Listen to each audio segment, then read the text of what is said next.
Welcome to the Color Coded Chef. Today we're going to do the pyramid napkin fold. The instructions have you orient your napkin with the points at the top and the bottom, but to get it into the video, I've had to turn my napkin the other way. So I'm going to start at this direction, and I'm going to bring the bottom right to the top left corner, and then I'm going to bring the napkin down like this so it matches step 2. Turn your instructions over. Step 3, we're going to take the right point and we're going to bring it all the way to the top. Press it down with your fingers.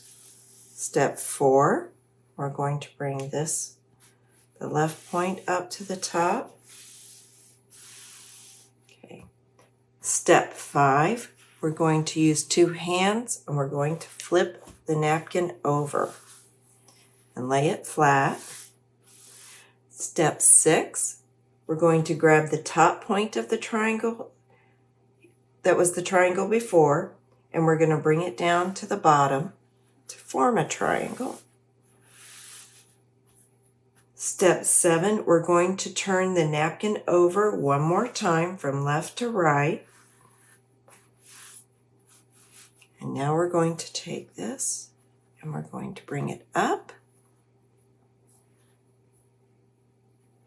And you can see the folds and you can see the inside. And that is how to make a pyramid napkin fold. Thank you for joining the Color Coded Chef.